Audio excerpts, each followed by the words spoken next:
जय हिंद दोस्तों। तो आज हम सीआरपीएफ ट्रेडमैन एग्जाम 2023 जो 1 जुलाई से 12 जुलाई 2023 तक हुआ है, उन 22 शिफ्टों में जो भी जीके के प्रश्न आए हैं उन सभी को जो है हम इस वीडियो में कवर करेंगे। और ये वीडियो जो है एसएससी सीजीएल, सीजीएल और एमटीएस 2023 वालों के लिए बहुत ही लाभदायक होगी। तो अगर आपने मेरे चैनल को सब्सक्राइब नहीं किया है तो प्लीज़ मेरे चैनल को सब्सक्राइब कर लें और वीडियो को जो है अपने दोस्तों में शेयर कर दें। तो चलिए वीडियो शुरू करते हैं। पहला सवाल है, भारत के संविधान के अनुच्छेद 51A में कितने मौलिक कर्तव्यों का उल्लेख किया गया है? 11। भारत के संविधान के अनुच्छेद 51A में कितने मौलिक कर्तव्यों का उल्लेख किया गया है? 11।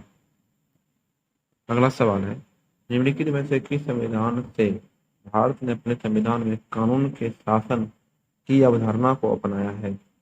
ब्रिटिश संविधान से। निम्नलिखित में से किस संविधान से भारत ने अपने संविधान में कानून के शासन की अवधारणा को अपनाया है? ब्रिटिश संविधान से। अगला सवाल है, निम्नलिखित में से कौन सा राजस्व व्यय का उदाहरण है? राजस्व व्यय का उदाहरण कौन सा है?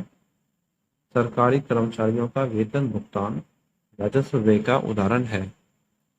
अगला सवाल है, स्तूप की संरचना में प्रदक्षिणा पथ क्या है? स्तूप की संरचना में प्रदक्षिणा पथ क्या है? तो प्रदक्षिणा पथ, प्रदक्षिणा पथ। अगला सवाल है, श्री गोविंद जी मंदिर और सेकला टीला दिए गए राज्यों में से किस राज्य में स्थित है? तो मणिपुर में। श्री गोविंद जी मंदिर और सेक्टा टीला दिए गए राज्यों में से किस राज्य में स्थित है? तो मणिपुर राज्य में। अगला सवाल है, निम्नलिखित में से कौन सी हड़प्पा सभ्यता की एक उल्लेखनीय वास्तुशिल्प संरचना है? तो विशाल सारनागर। निम्नलिखित में से कौन सी हड़प्पा सभ्यता की एक उल्लेखनीय वास्तुशिल्प संरचना है? विशाल सारनागर। अगला सवाल है, परिवर्ती अनुपात के नियम में नति परिवर्तन बिंदु कहाँ होता है? तो जहां कुल उत्पादन घटती दर से बढ़ने लगता है। परिवर्ती अनुपात के नियम में नति परिवर्तन बिंदु कहाँ होता है? जहां कुल उत्पादन घटती दर से बढ़ने लगता है। अगला सवाल है, डैश को आरबीआई द्वारा सूक्ष्म वित्त क्षेत्र के लिए एक स्व विनियामक संगठन के रूप में मान्यता प्रदान की गई है। तो साधन। डैश को आरबीआई द्वारा सूक्ष्म वित्त क्षेत्र के लिए एक स्व विनियामक संगठन के रूप में मान्यता प्रदान की गई है। तो साधन। अगला सवाल है, करक्यूमिन नामक यौगिक जो विभिन्न प्रकार की जैविक गतिविधियों को दर्शाता है कहाँ से निकाला जा सकता है? तो हल्दी के पौधे से। करक्यूमिन नामक यौगिक जो विभिन्न प्रकार के जैविक गतिविधियों को दर्शाता है कहाँ से निकाला जा सकता है? हल्दी के पौधों से।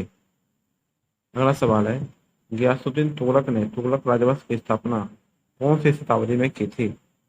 तो 14वीं शताब्दी में। गियासुद्दीन तुगलक ने तुगलक राजवंश की स्थापना कौन सी शताब्दी में की थी? 14वीं शताब्दी में। अगला सवाल है, भारतीय कैलेंडर के अनुसार वसंत स्प्रिंग का मौसम किन महीनों में आता है? तो चैत से बैसाख। भारतीय कैलेंडर के अनुसार वसंत का मौसम किन महीनों में आता है? चैत्र से वैशाख महीने में। अगला सवाल है, दिल्ली के निम्नलिखित में से किस सुल्तान ने मंगोल आक्रमण पर जीत और सुरक्षा के लिए एक मजबूत और विशाल स्थायी सेना की स्थापना की? तो अलाउद्दीन खिलजी ने। दिल्ली के निम्नलिखित में से किस सुल्तान ने मंगोल आक्रमण पर जीत और सुरक्षा के लिए एक मजबूत और विशाल स्थायी सेना की स्थापना की? अलाउद्दीन खिलजी ने। अगला सवाल है, मोहम्मद बिन तुगलक ने दिल्ली से राजधानी कहाँ स्थानांतरित की थी? दौलताबाद। मोहम्मद बिन तुगलक ने दिल्ली से राजधानी कहाँ स्थानांतरित की थी? दौलताबाद।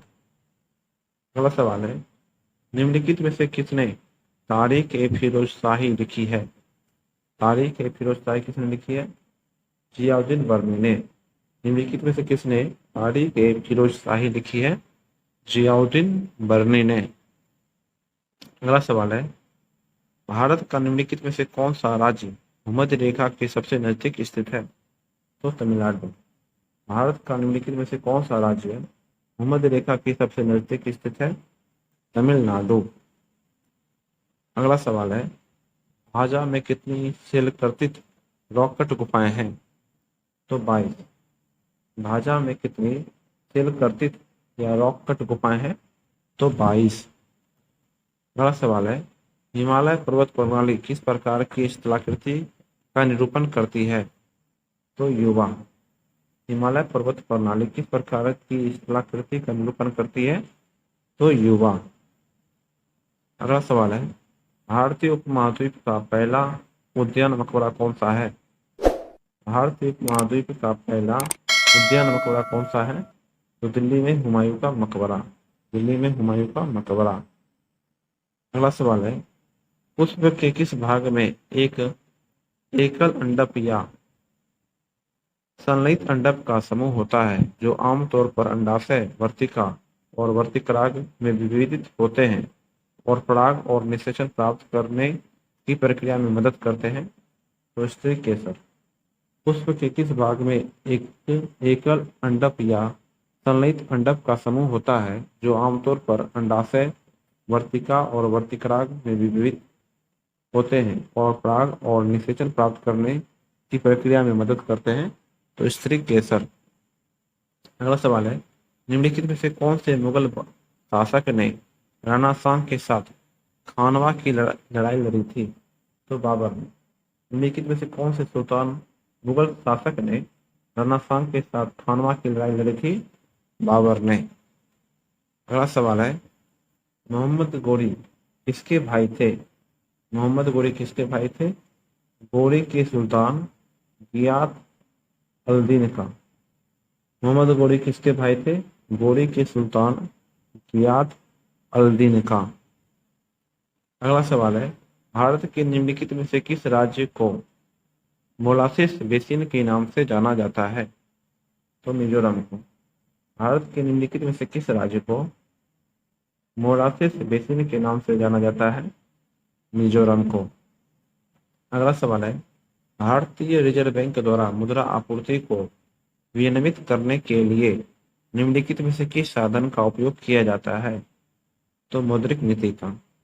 भारतीय रिजर्व बैंक द्वारा मुद्रा आपूर्ति को विनियमित करने के लिए निम्नलिखित में से किस साधन का उपयोग किया जाता है?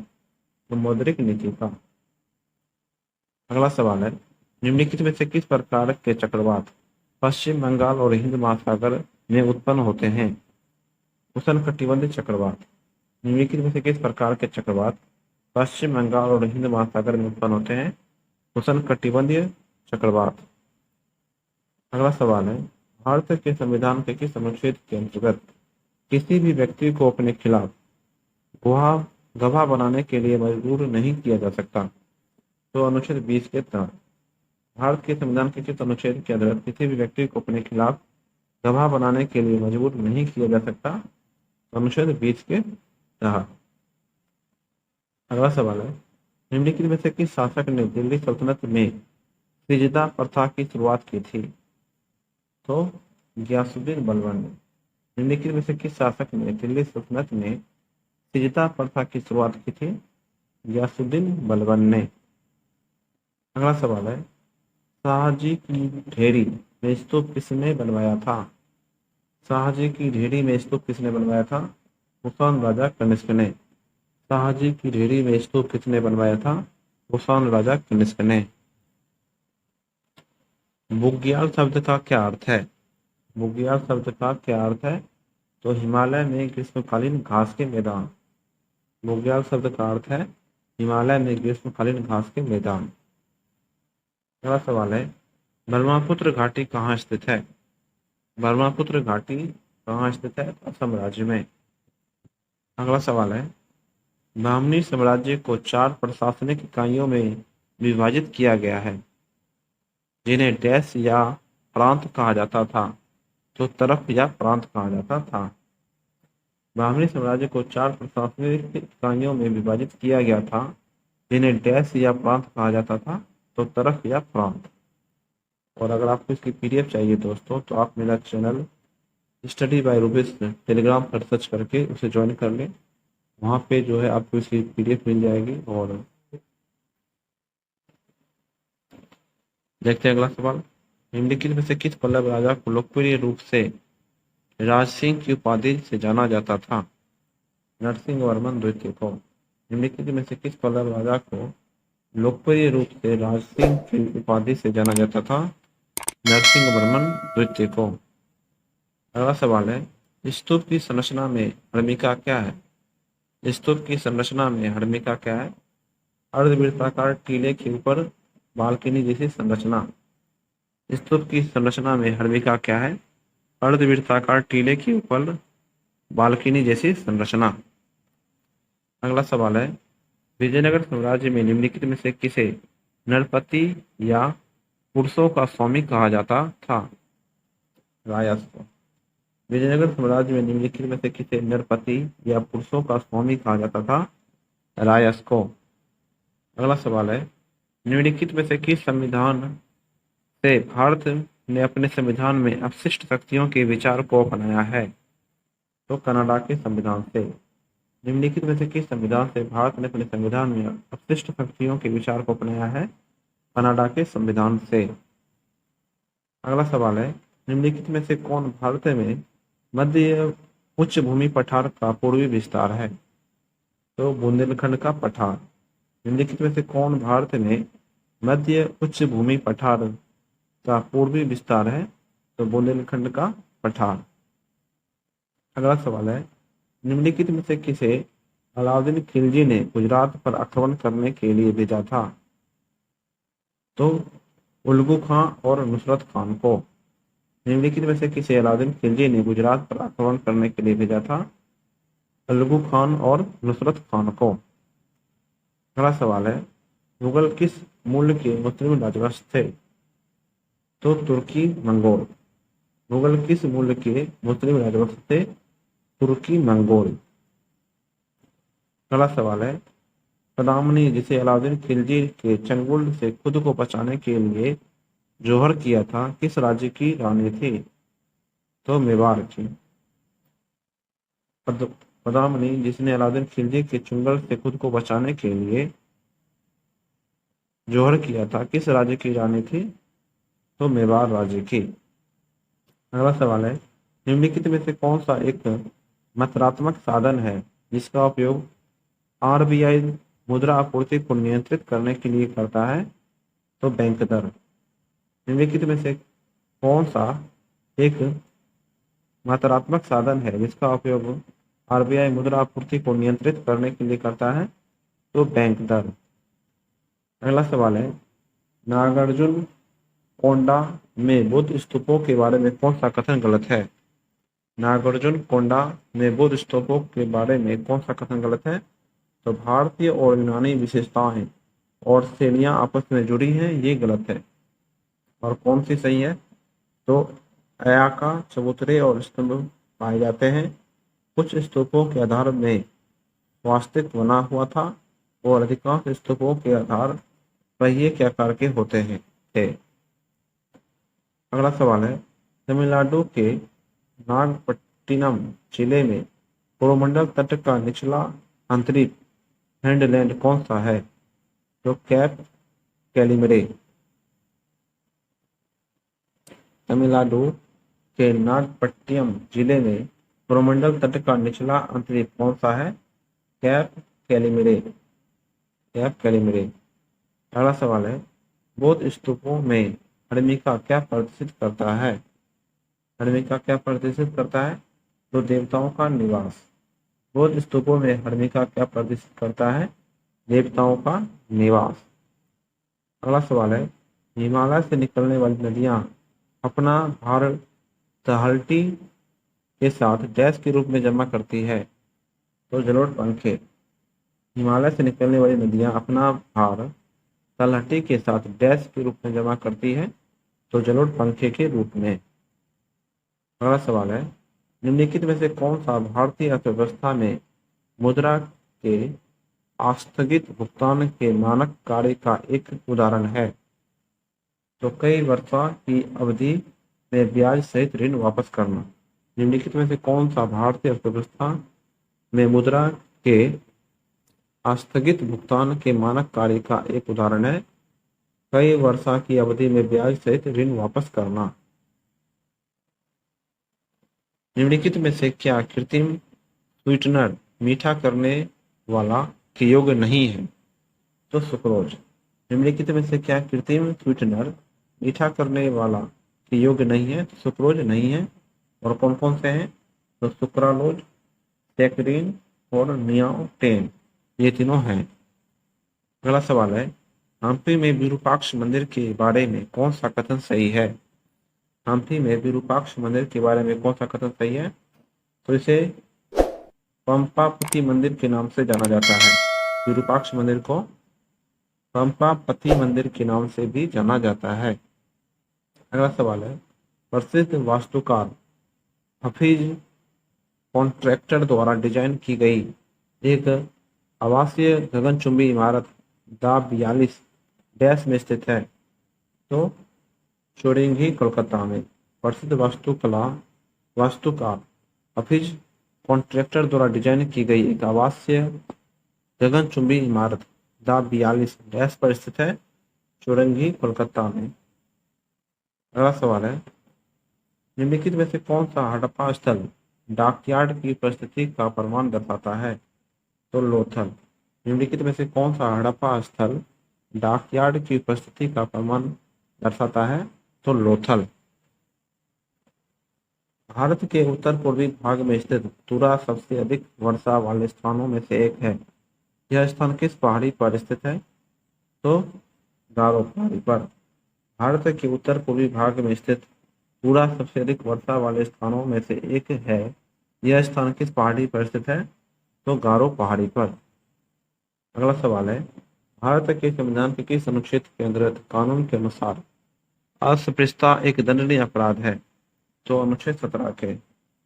भारत के संविधान के किस अनुच्छेद के अंतर्गत कानून के अनुसार अस्पृश्यता एक दंडनीय अपराध है? अनुच्छेद 17 के तहत।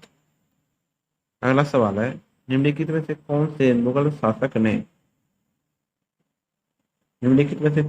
शासक के शासन को शेर शाह सूरी ने बाधित किया था? तो हुमायूं के शासनकाल को। अगला सवाल है, गैर कर राजस्व के बारे में निम्नलिखित में से कौन सा कथन सत्य है? गैर कर राजस्व के बारे में निम्नलिखित में से कौन सा कथन सत्य है? तो यह फी और शुल्क के माध्यम से उत्पन्न होता है। यह फी और शुल्क के माध्यम से उत्पन्न होता है। अगला सवाल है, पौधे जो भारत के बाहर से आए हैं डैश पौधे कहलाते हैं? तो विदेशी पौधे। पौधे जो भारत के बाहर से आए हैं डैश पौधे कहलाते हैं? तो विदेशी पौधे। अगला सवाल है, एनी बेसेंट निम्नलिखित में से किस पहल से संबंधित नहीं थी? एनी बेसेंट निम्नलिखित में से किस पहल से संबंधित नहीं थी? तो रामकृष्ण मिशन से नहीं थी। और किस से थी? तो होमरूल लीग से, सेंट्रल हिंदू कॉलेज से और थियोसॉफिकल सोसाइटी से। अगला सवाल है, बाबर और राजपूतों के बीच चंदेरी का युद्ध कब लड़ा गया था? तो 1528 में। बाबर और राजपूतों के बीच चंदेरी का युद्ध कब लड़ा गया था? 1528 में। अगला सवाल है, होयसलेश्वर मंदिर किस भारतीय राज्य में स्थित है? होयसलेश्वर मंदिर किस भारतीय राज्य में स्थित है? तो कर्नाटक राज्य में। कर्नाटक राज्य में। अगला सवाल है, भारतीय स्वतंत्रता पूर्व अवधि के दौरान गरीबी आकलन का हिस्सा कौन नहीं था? तो वीएन दांडेकर नहीं था। भारतीय स्वतंत्रता पूर्व अवधि के दौरान गरीबी आकलन का हिस्सा कौन नहीं था? तो वीएन दांडेकर नहीं था। और कौन कौन थे? जवाहरलाल नेहरू, बॉम्बे योजना के सदस्य और दादाभाई नौरोजी, ये सभी थे। अगला सवाल है, स्वर्णिम चतुर्भुज परियोजना कब शुरू की गई थी? स्वर्णिम चतुर्भुज परियोजना कब शुरू की गई थी? 2001 में। 2001 में। अगला सवाल है, पश्चिम बंगाल के निम्नलिखित में से कौन सा लोक नृत्य महिलाओं द्वारा किया जाता है जो अपने बच्चों की इच्छाओं को पूरा करने के लिए देवताओं से आशीर्वाद मांगती है? तो गीता। पश्चिम बंगाल के निम्नलिखित में से कौन सा लोक नृत्य महिलाओं द्वारा किया जाता है जो अपने बच्चों की इच्छाओं को पूरा करने के लिए देवताओं से आशीर्वाद मांगती है? तो गीता। अगला सवाल है, अकाली आंदोलन का नेतृत्व किस धर्म के नेताओं ने किया था? तो सिख धर्म के। अकाली आंदोलन का नेतृत्व किस धर्म के नेताओं ने किया था? तो सिख धर्म के नेताओं ने। असामान्य पर्यावरणीय परिस्थितियों के संपर्क में आने वाले प्रोटीन में होने वाली भौतिक परिवर्तन को इस नाम से जाना जाता है। तो विकृतीकरण या डिनेचुरेशन।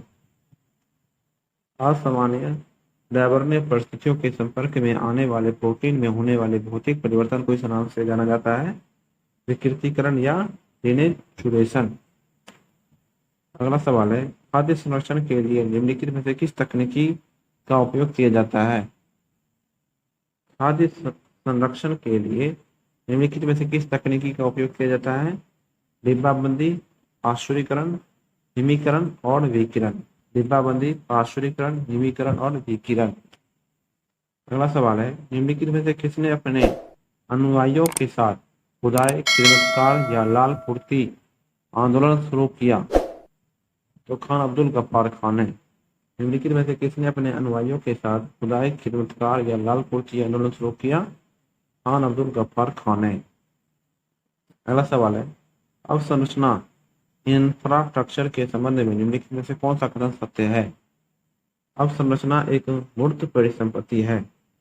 अवसंरचना इंफ्रास्ट्रक्चर के संबंध में निम्नलिखित में से कौन सा कथन सत्य है?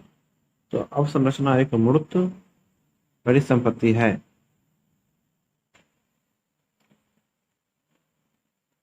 अगला सवाल है, पूंजी बाजार डैश ऋण के उधार देने और उधार लेने से संबंधित है। तो मध्यावधि और दीर्घावधि। पूंजी बाजार डैश ऋण के उधार देने और उधार लेने से संबंधित है। तो मध्यावधि और दीर्घावधि के लिए। अगला सवाल है, निम्न में से कौन सी कोशिकाएं ठीक से विभाजित हो सकती है? तो त्वचा कोशिकाएं। निम्नलिखित में से कौन सी कोशिकाएं ठीक से विभाजित हो सकती है? त्वचा कोशिकाएं। अगला सवाल है, डैश राग का मुक्त प्रवाह है जिसमें कोई शब्द और कोई निश्चित ताल का उपयोग नहीं किया जाता है। तो आलाप। डैश राग का मुक्त प्रवाह है जिसमें कोई शब्द या कोई निश्चित ताल का उपयोग नहीं किया जाता है। तो आलाप।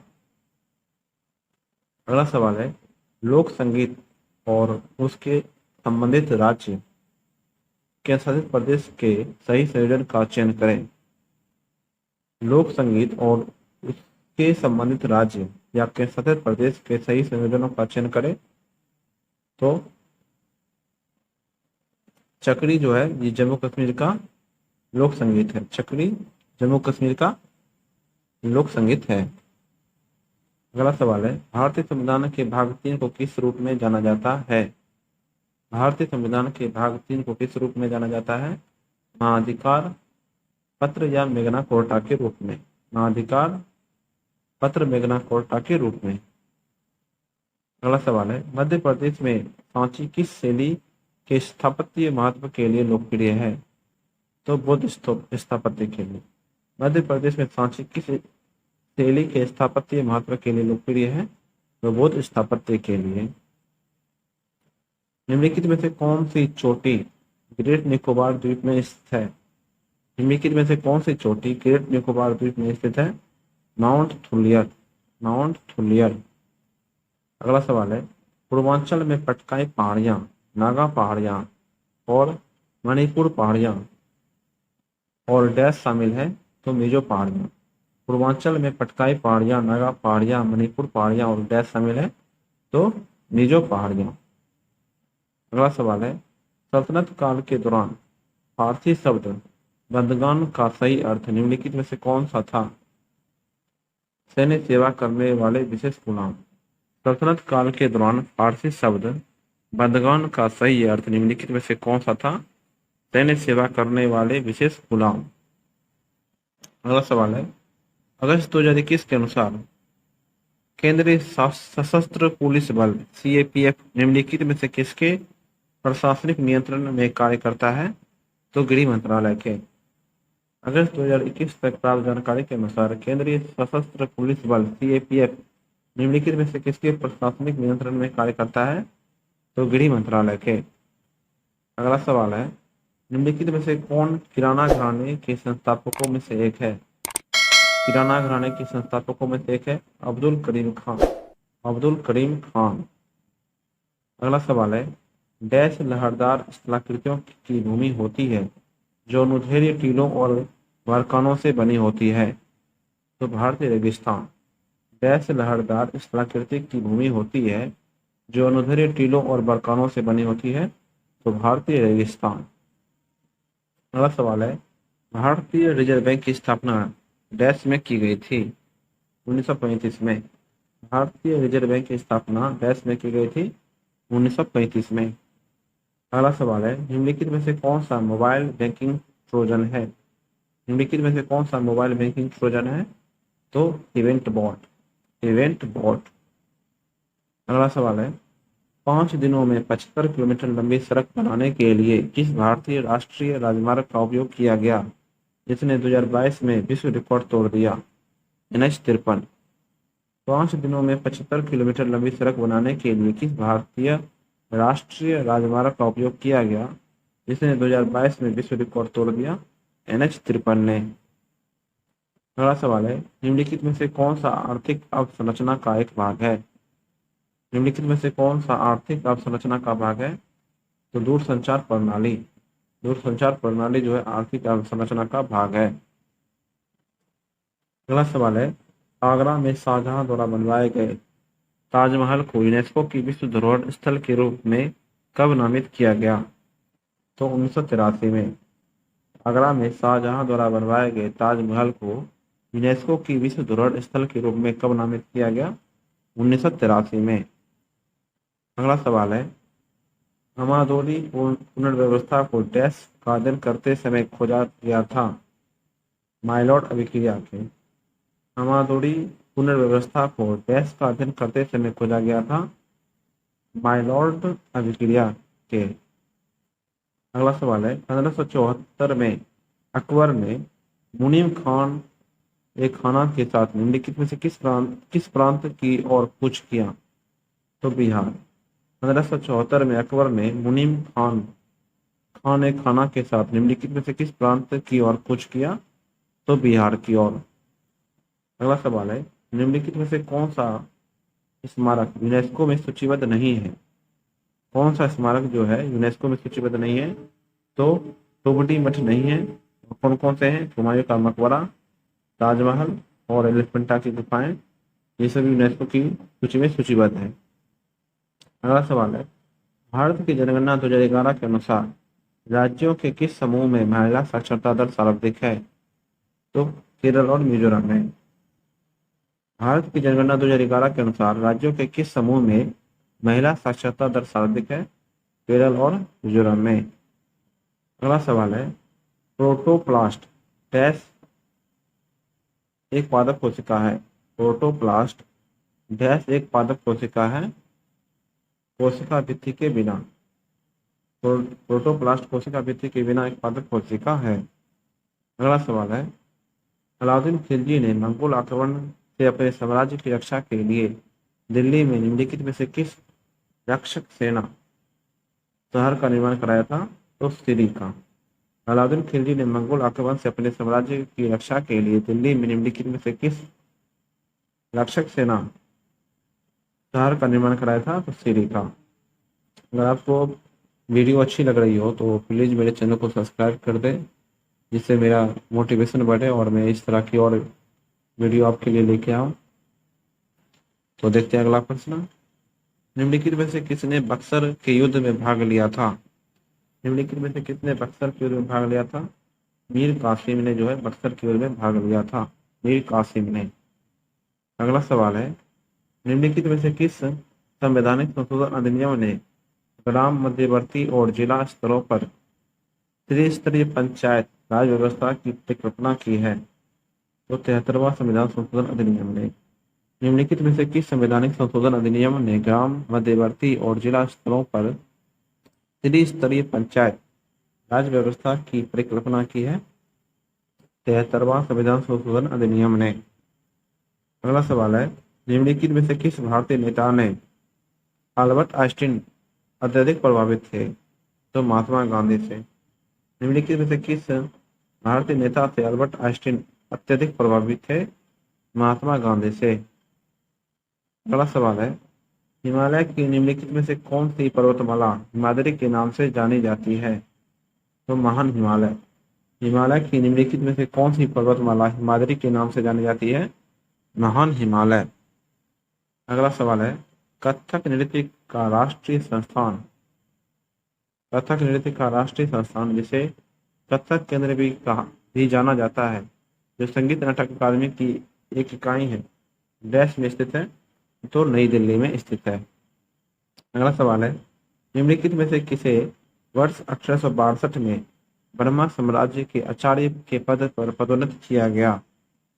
तो केशव चंद्र सेन को। निम्नलिखित में से किसे वर्ष 1862 में ब्रह्मा साम्राज्य के आचार्य के पद पर पदोन्नत किया गया था?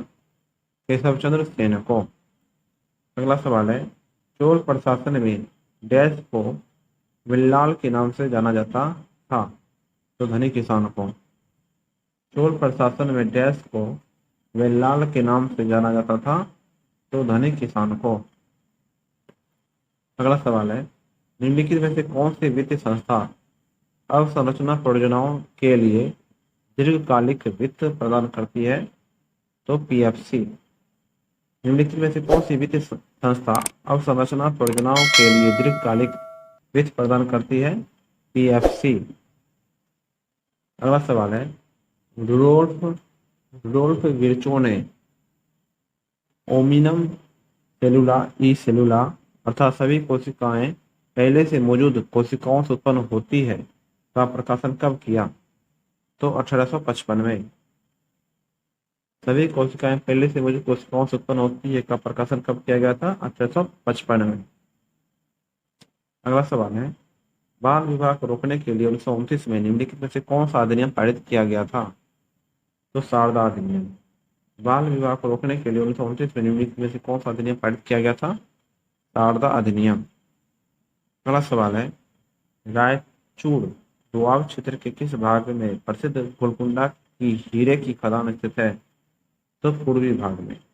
रायचूड़ दोआब क्षेत्र के किस भाग में प्रसिद्ध गोलकुंडा की हीरे की खदान स्थित है? तो पूर्वी भाग में। अगला सवाल है, मौद्रिक नीति के माध्यम से मूल्य स्थिरता कौन सुनिश्चित करता है? तो देश का केंद्रीय बैंक। मौद्रिक नीति के माध्यम से मूल्य स्थिरता कौन सुनिश्चित करता है? तो देश का केंद्रीय बैंक। निम्नलिखित में से किसने लोगों को स्वतंत्रता संग्राम की ओर आकर्षित करने के लिए बम्बई में गणपति और शिव जयंती उत्सव मनाने की शुरुआत की? तो बाल गंगाधर तिलक ने। निम्नलिखित में से किसने लोगों को स्वतंत्रता संग्राम की ओर आकर्षित करने के लिए बम्बई में गणपति और शिव जयंती उत्सव मनाने की शुरुआत की? बाल गंगाधर तिलक ने। ग्वालियर घराना किस प्रकार के हिंदुस्तानी शास्त्रीय संगीत से संबंधित है? तो ख्याल से। ग्वालियर घराना किस प्रकार के हिंदुस्तानी शास्त्रीय संगीत से संबंधित है? ख्याल से। अगला सवाल है, भारत में मानसून की अवधि कितनी होती है? भारत में मानसून की अवधि होती है 100 दिन से 120 दिन। भारत में मानसून की अवधि कितनी होती है? 100 से 120 दिन।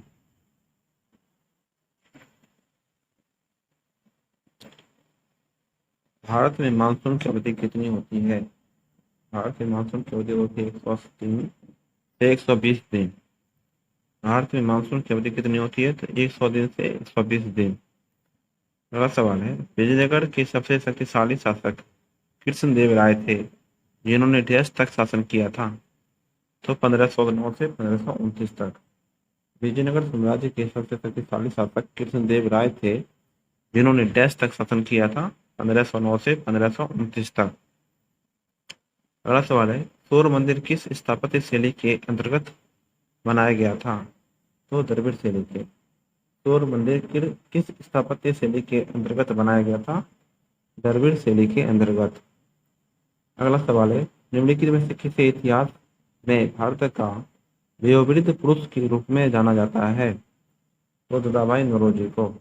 निम्नलिखित में से किसे इतिहास में भारत के वयोवृद्ध पुरुष के रूप में जाना जाता है? दादाभाई नौरोजी को। अगला सवाल है, निम्नलिखित में से कौन गुड़हल और गुलाब के पौधों के वर्गीकरण का सबसे अच्छा वर्णन करता है? तो झाड़ी। निम्नलिखित में से कौन गुड़हल और गुलाब के पौधों के वर्गीकरण का सबसे अच्छा वर्णन करता है? तो झाड़ी। अगला सवाल है, भारत की जनगणना 2011 के अनुसार भारत की अनुसूचित जनजाति की जनसंख्या की साक्षरता दर क्या है? 58.95%। भारत की जनगणना 2011 के अनुसार भारत की अनुसूचित जनजाति की जनसंख्या की साक्षरता दर क्या है? 58.95%। अगला सवाल है, ख्याल गायन कितने प्रकार के होते हैं? ख्याल गायन कितने प्रकार के होते हैं? तो 2 प्रकार के। अगला सवाल है, नामधारी आंदोलन की स्थापना 1857 में बाबा राम सिंह ने डैश में सबसे प्रभावशाली और संक्रमणकालीन सामाजिक धार्मिक आंदोलन में से एक के रूप में की थी? तो पंजाब में। नामधारी आंदोलन की स्थापना 1857 में बाबा राम सिंह ने डैश में सबसे प्रभावशाली और संक्रमणकालीन सामाजिक धार्मिक आंदोलन में से एक के रूप में की थी? तो पंजाब में। अगला सवाल है, निम्नलिखित में से किस संविधान संशोधन अधिनियम से भारतीय संविधान की प्रस्तावना में समाजवादी और धर्मनिरपेक्ष शब्द जोड़े गए? तो 42वां संविधान संशोधन अधिनियम 1976। अगला सवाल है, बंगाल में भयानक शाम की आंधी डैश कहलाती है? काल बैसाखी। बंगाल में भयानक शाम की आंधी डैश कहलाती है? काल बैसाखी। अगला सवाल है, निम्नलिखित में से कौन सा सूचक मानव विकास सूचकांक को विपरीत रूप में प्रभावित कर रहा है? उच्च शिशु मृत्यु दर। निम्नलिखित में से कौन सा सूचक मानव विकास सूचकांक को विपरीत रूप से प्रभावित कर रहा है? उच्च शिशु मृत्यु दर। अगला सवाल है, चोल सम्राट राजेंद्र प्रथम ने निम्नलिखित में से किस मंदिर का निर्माण करवाया था? तो गंगईकोंड चोलपुरम का। चोल सम्राट राजेंद्र प्रथम ने निम्नलिखित में से किस मंदिर का निर्माण कराया था? गंगईकोंडा चोलापुरम का। अगला सवाल है, निम्नलिखित में से किस वर्ष में डॉक्टर राजेंद्र प्रसाद द्वारा संगीत नाटक अकादमी का उद्घाटन किया गया था? 1953 में। निम्नलिखित में से किस वर्ष में डॉक्टर राजेंद्र प्रसाद द्वारा संगीत नाटक अकादमी का उद्घाटन किया गया था? 1953 में।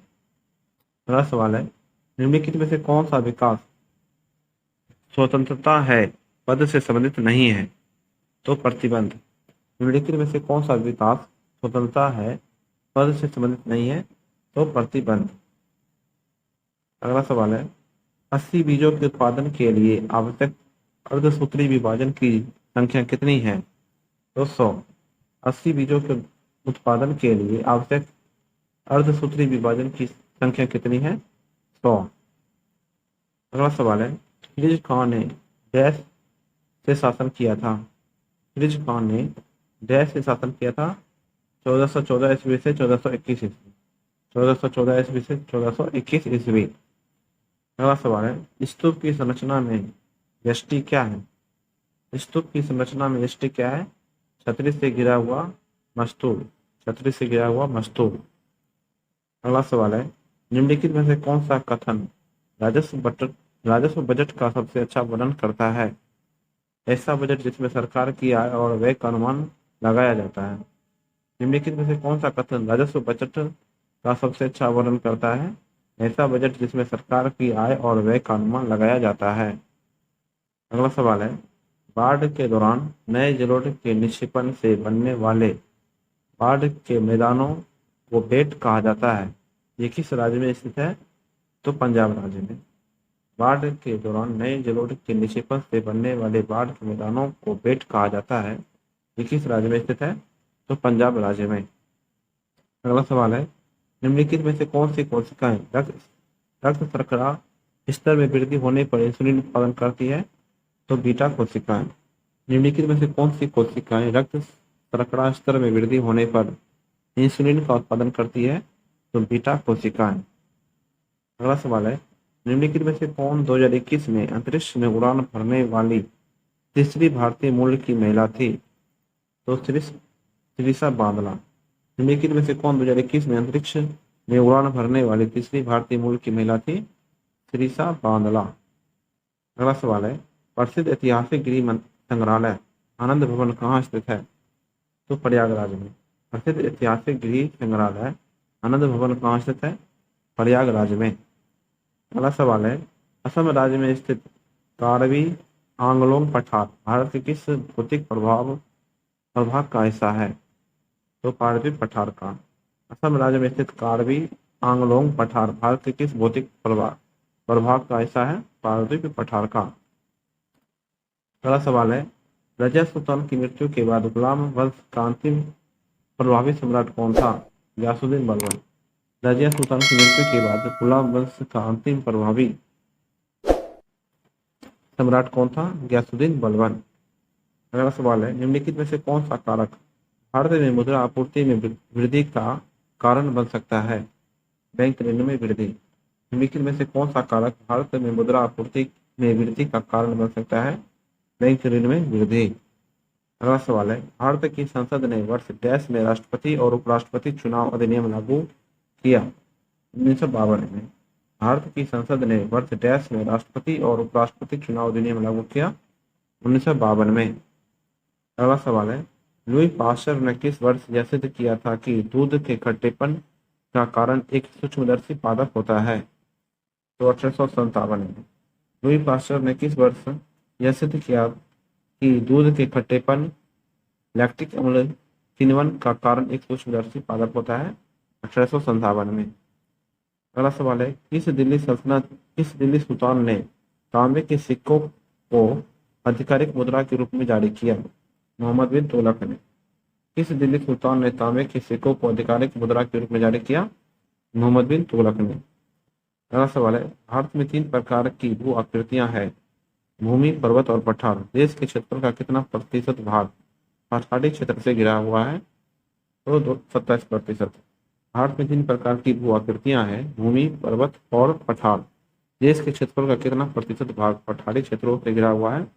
27%। अगला सवाल है, गांधार क्षेत्र में बौद्ध वास्तुकला के बारे में कौन सा कथन सही है? भारतीय और यूनानियों विशेषताएं और शैलियां आपस में जुड़ी हुई हैं। गांधार क्षेत्र में बौद्ध वास्तुकला के बारे में कौन सा कथन सही है? तो भारतीय और यूनानी विशेषताएं और शैलियां आपस में जुड़ी हुई हैं। अगला सवाल है, निम्नलिखित में से कौन चिल्का झील की प्रमुख प्रजाति है? चिल्का झील की प्रमुख प्रजाति कौन सी है? इरावती डॉल्फिन। इरावती डॉल्फिन। अगला सवाल है, निम्नलिखित में से कौन सा पूंजीगत प्राप्ति का उदाहरण है? पूंजीगत प्राप्ति का उदाहरण है सार्वजनिक क्षेत्र की संपत्ति के शेयरों की बिक्री। निम्नलिखित में से कौन सा पूंजीगत प्राप्ति का उदाहरण है? सार्वजनिक क्षेत्र की कंपनी के शेयरों की बिक्री। अगला सवाल है, निम्नलिखित में से कौन सा एकमात्र हड़प्पा शहर है जहां रेडियल सड़कें पाई गई हैं? तो बनावली। निम्नलिखित में से कौन सा एकमात्र हड़प्पा शहर है जहां रेडियल सड़कें पाई गई हैं? तो बनावली। अगला सवाल है, अनुच्छेद डैश के तहत संवैधानिक प्रावधानों की न्यूनता को पूर्ण करने के लिए नागरिक अधिकार संरक्षण अधिनियम 1955 अधिनियमित किया गया था? तो 17। अनुच्छेद डैश के तहत संवैधानिक प्रावधान की न्यूनता को पूर्ण करने के लिए नागरिक अधिकार संरक्षण अधिनियम 1955 अधिनियमित किया गया था? तो 17। अगला सवाल है, 7वीं और 12वीं शताब्दी के बीच दक्षिण भारत के कुछ हिस्सों पर शासन करने वाले पूर्वी चालुक्य वंश की स्थापना किसने की थी? कुब्ज विष्णुवर्धन ने। कुब्ज विष्णुवर्धन ने।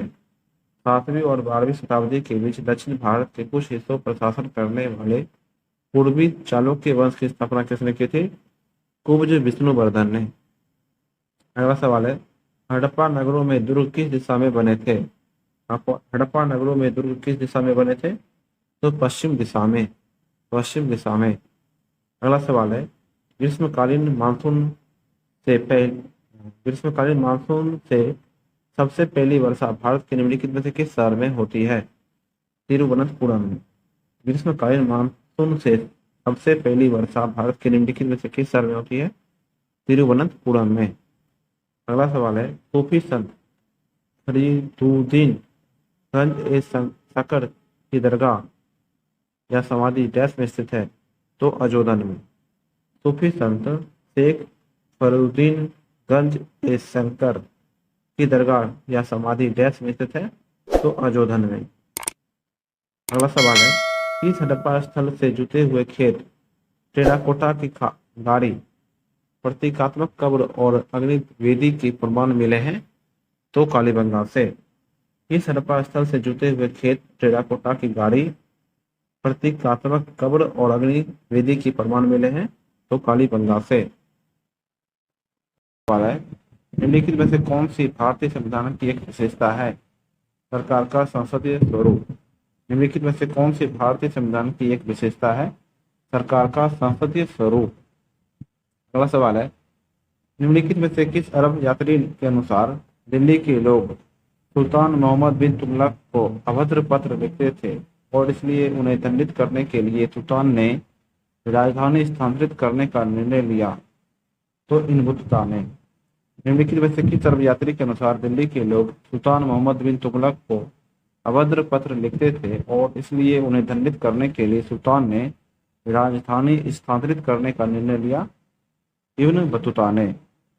अगला सवाल है, स्थानापन्न वस्तुओं के लिए मांग का प्रतिरोध डैश होती है? तो धनात्मक।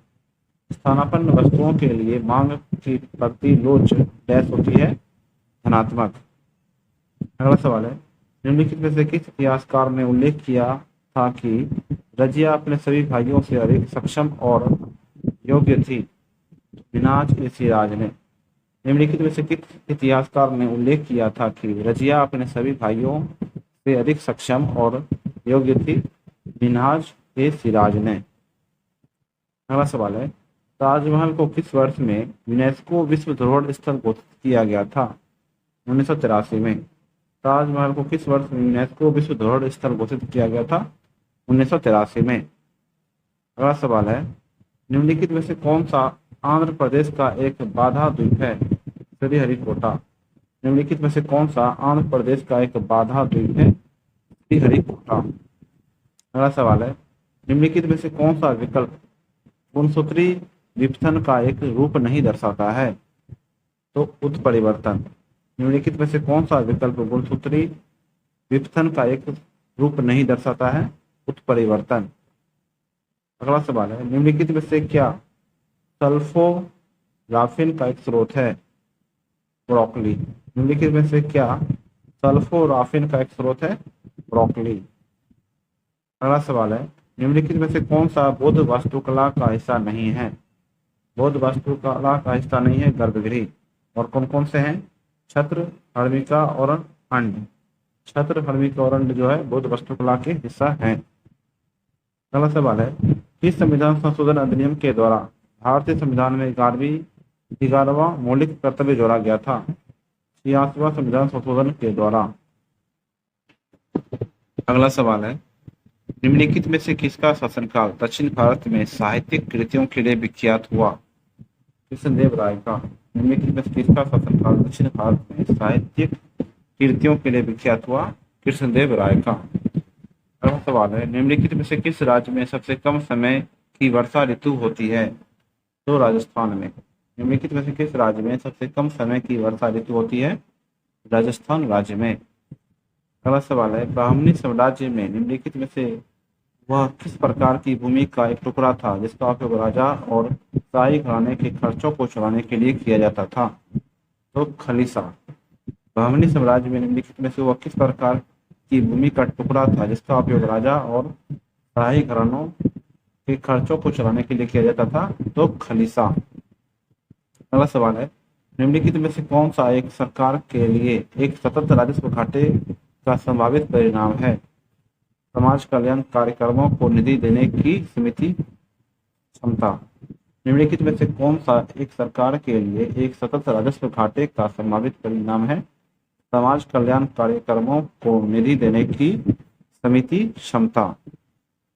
अगला सवाल है, पश्चिम बंगाल में विष्णुपुर के मंदिर ज्यादातर गैस के बने हैं? टेराकोटा के। पश्चिम बंगाल में विष्णुपुर के मंदिर ज्यादातर गैस के बने हैं? टेराकोटा के। लोकटक झील भारत की सबसे बड़ी प्राकृतिक मीठे पानी की झील डैश राज्य में स्थित है? तो मणिपुर में। लोकटक झील भारत की सबसे बड़ी प्राकृतिक मीठे पानी की झील डैश राज्य में स्थित है? तो मणिपुर राज्य में। अगला सवाल है, भारतीय संविधान में अध्यक्ष की संस्था और उसकी भूमिका का विचार डैश के संविधान से लिया गया है? ब्रिटेन के। भारतीय संविधान में अध्यक्ष की संस्था और उसकी भूमिका का विचार डैश के संविधान से लिया गया है? ब्रिटेन के संविधान से। अगला सवाल है, भारत में बेलाडीला बेल्लारी मयूरभंज खदानों से कौन सा खनिज निकाला जाता है? तो लोएस।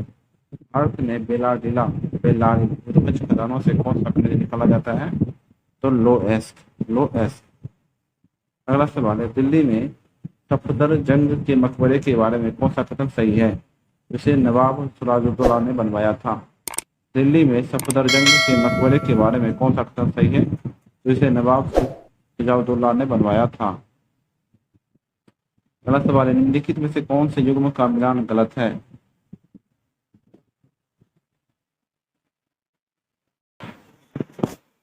आम्र वर्षा शब्द का संबंध किससे है? मानसून पूर्व वर्षा से। अगला सवाल है, निम्नलिखित में से कौन से राजवंश की स्थापना खिरिज खां द्वारा की गई थी? सैयद राजवंश की। निम्नलिखित में से कौन से राजवंश की स्थापना खिरिज खां के द्वारा की गई थी? सैयद राजवंश की। अगला सवाल है, रजिया सुल्तान निम्नलिखित में से कौन से राजवंश के साथ जुड़ी है?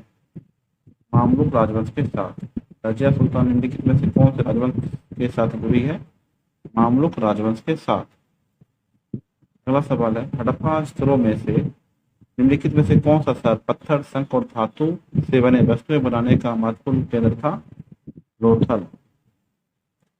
अगला सवाल है, प्रसिद्ध अजंता की गुफाएं निम्नलिखित में से किस भारतीय शहर के सबसे निकट स्थित है? औरंगाबाद के। प्रसिद्ध अजंता की गुफाएं निम्नलिखित में से किस भारतीय शहर के सबसे निकट स्थित है? औरंगाबाद के। अगला क्वेश्चन है, धामेक स्तूप मूल रूप से 3री शताब्दी में डैश राजवंश या साम्राज्य के दौरान बनाया गया था और बाद में इसे 500 ईस्वी में हटा दिया गया था? तो मौर्य के। धामेक स्तूप मूल रूप से 3री शताब्दी में डैश राजवंश या साम्राज्य के दौरान बनाया गया था? तो मौर्य साम्राज्य के समय। अगला सवाल है, निम्नलिखित में से किस युद्ध में बाबर ने इब्राहिम लोदी को हराया था? 1526 में पानीपत के प्रथम युद्ध में। अगला सवाल है, निम्नलिखित में से भारत की निम्नलिखित में से कौन सी पर्वत श्रेणी कर्क रेखा के निकट स्थित है? विंध्य पर्वत श्रेणी। भारत की निम्नलिखित में से कौन सी पर्वत श्रेणी कर्क रेखा के निकट स्थित है? विंध्य पर्वत श्रेणी। अगला सवाल है, निम्नलिखित में से कौन सी प्रणाली विजयनगर साम्राज्य प्रशासन की एक प्रमुख राजनीतिक नवाचार है? अमार नाइक। निम्नलिखित में से कौन सी प्रणाली विजयनगर साम्राज्य प्रशासन का एक प्रमुख राजनीतिक नवाचार थी? हमारा नायक। अगला सवाल है, मुइज अलुद्दीन मोहम्मद इब्न सेम के लेफ्टिनेंट कौन थे? कुतुबुद्दीन ऐबक। मुइज अलुद्दीन मोहम्मद इब्न सेम के लेफ्टिनेंट कौन थे? कुतुबुद्दीन ऐबक। अगला सवाल है, भारतीय स्मारक हवा महल के बारे में कौन सा कथन सही है? यह शाही महिलाओं के लिए गली में कार्यक्रमों का आनंद लेने के लिए बनाया गया था। अगला सवाल है, निम्नलिखित में से किसे नारी शक्ति का मूर्त रूप माना गया और जर्मनी में हमारी सुंदरता का झंडा फहराने वाली पहली भारतीय बनी? भिकाजी कामा। और निम्नलिखित में से किसे नारी शक्ति का मूर्त रूप माना गया और जर्मनी में हमारा सुंदरता का झंडा फहराने वाली पहली भारतीय बनी? भिकाजी कामा। अगला सवाल है, भारत के किस भाग को भारत के क्षेत्र के किसी भी भूभाग में रहने वाले बसने के मौलिक अधिकार को निम्न में से किस श्रेणी के तहत वर्गीकृत किया गया है? अभिव्यक्ति की स्वतंत्रता के संबंध में कतिपय अधिकारों आदि का संरक्षण। अगला सवाल है, आंध्र प्रदेश और तेलंगाना के लोक संगीत सूबी पातालू में किस प्रकार के वाद्य यंत्रों का प्रयोग किया जाता है? तो अध्यात्म वाद्य यंत्र का। आंध्र प्रदेश और तेलंगाना के लोक संगीत सूबी पातालू में किस प्रकार के वाद्य यंत्रों का प्रयोग किया जाता है? अध्यात्म वाद्य यंत्र का। अगला सवाल है, निम्नलिखित में से क्या किसी देश के आर्थिक और सामाजिक विकास का सहायक तंत्र है? आधारभूत संरचना। निम्नलिखित में से क्या किसी देश के आर्थिक और सामाजिक विकास का सहायक तंत्र है? आधारभूत संरचना। 1592 तक निम्नलिखित में से किस मुगल मसबदार ने पूरे उड़ीसा को मुगल शासन के अधीन कर दिया था? राजा मोहन सिंह ने। 1592 तक निम्नलिखित में से किस मुगल वंशजदार ने पूरे उड़ीसा को मुगल शासन के अधीन कर दिया था? राजा मानसिंह ने।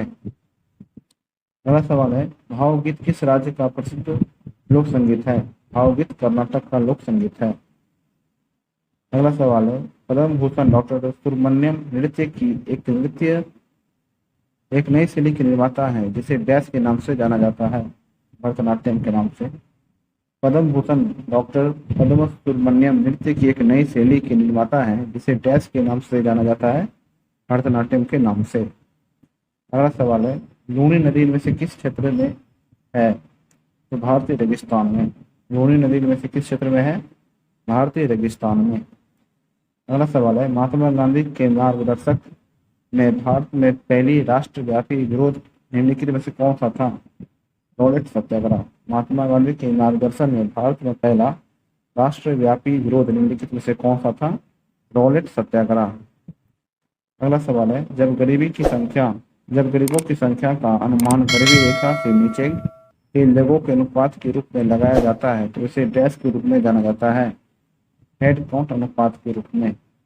जब गरीबों की संख्या का अनुमान गरीबी रेखा से नीचे के लोगों के अनुपात के रूप में लगाया जाता है तो इसे डैश के रूप में जाना जाता है? हेड काउंट अनुपात के रूप में। अगला सवाल है, निम्नलिखित में से किसने चौथ को वार्षिक कर के रूप में 17वीं और 18वीं शताब्दी में राजस्व या उपज पर अभिहित रूप से 25% लगाया? मराठों ने। निम्नलिखित में से किसने चौथ को वार्षिक कर के रूप में 17वीं और 18वीं शताब्दी में राजस्व या उपज पर अभिहित रूप से 25% लगाया? मराठों ने। अगला सवाल है, केसरिया स्तूप कहाँ स्थित है? तो पूर्वी चंपारण में। केसरिया स्तूप कहाँ स्थित है? पूर्वी चंपारण में। अगला सवाल है, निम्नलिखित में से किस केंद्रशासित प्रदेश में रंगदम मठ स्थित है? लद्दाख में। निम्नलिखित में से किस केंद्रशासित प्रदेश में रंगदम मठ स्थित है? लद्दाख में। अगला सवाल है, निम्न में से कौन अनेटो में उच्च मात्रा में पाया जाता है? कैरोटीनॉइड। निम्नलिखित में से कौन अनेटो में उच्च मात्रा में पाया जाता है? कैरोटीनॉइड। उस स्थान का नाम बताइए जहां दक्षिण पूर्व मध्य रेलवे जोन का मुख्यालय स्थित है? बिलासपुर। उस स्थान का नाम बताइए जहां दक्षिण पूर्व मध्य रेलवे जोन का मुख्यालय स्थित है? बिलासपुर। अगला सवाल है, उत्तर पूर्वी मानसून द्वारा सर्दियों में किस क्षेत्र में वर्षा होती है? कोरोमंडल तट में। उत्तर पूर्वी मानसून द्वारा सर्दियों में किस क्षेत्र में वर्षा होती है? कोरोमंडल तट में। अगला सवाल है, शरीर को वृद्धि, मरम्मत और ऊर्जा के लिए निम्नलिखित में से किसकी आवश्यकता होती है? पोषक तत्वों की। शरीर को वृद्धि, मरम्मत और ऊर्जा के लिए निम्नलिखित में से किसकी आवश्यकता होती है? पोषक तत्वों की। अगला सवाल है, डैश विभिन्न नोटों या स्वरों के संयोजन से प्राप्त लय है? राग। डैश विभिन्न नोटों या स्वरों के संयोजन से प्राप्त लय है? राग। अगला सवाल है, निम्नलिखित में से कौन भारतीय राष्ट्रीय कांग्रेस की पहली भारतीय महिला अध्यक्ष थी और उन्हें भारत की कोकिला के रूप में जाना जाता था? सरोजिनी नायडू। अगला सवाल है, निम्नलिखित में से कौन सा एक गैर बैंकिंग वित्तीय संस्थान नहीं है? कोटक महिंद्रा बैंक। निम्नलिखित में से कौन सा एक गैर बैंकिंग वित्तीय संस्थान नहीं है? कोटक महिंद्रा बैंक। अगला सवाल है, निम्नलिखित में से कौन सा मानव विकास सूचकांक का एक मूल आयाम है? दीर्घायु और स्वस्थ जीवन। निम्नलिखित में से कौन सा मानव विकास सूचकांक का एक मूल आयाम है? दीर्घायु और स्वस्थ जीवन। अगला सवाल है, विदेशों के साथ व्यापार करने के लिए भारत में निम्नलिखित में से परिवहन के किस साधन का सबसे अधिक उपयोग किया जाता है? तो जलमार्ग का। अगला सवाल है, एंथोसाइनिन से जुड़े OH समूह की संख्या में वृद्धि एंथोसाइनिन का डैश है? नीला रंग बढ़ाती है। एंथोसाइनिन से जुड़े OH समूह की संख्या में वृद्धि एंथोसाइनिन का डैश है? तो नीला रंग बढ़ाती है। आर्य समाज के संस्थापक कौन थे? दयानंद सरस्वती। आर्य समाज के संस्थापक कौन थे? दयानंद सरस्वती। बौद्ध वास्तुकला में स्तूप के गुंबद के शीर्ष से उठने वाली शिखर को डैश कहा जाता है? यष्टि। बौद्ध वास्तुकला में स्तूप के गुंबद के शीर्ष से उठने वाली शिखर को डैश कहा जाता है? यष्टि। अगला सवाल है, काग्येट नृत्य निम्नलिखित में से किस राज्य या संघ राज्य से संबंधित है? सिक्किम से। काग्येट नृत्य निम्नलिखित में से किस राज्य या संघ से संघ राज्य क्षेत्र से संबंधित है? सिक्किम से। अगला सवाल है, उत्तर और उत्तर पश्चिम भारत में गर्मी के मौसम में दिन के दौरान चलने वाली तेज झोंकीले गर्म शुष्क पवनों को डैश के रूप में जाना जाता है? तो लू के रूप में।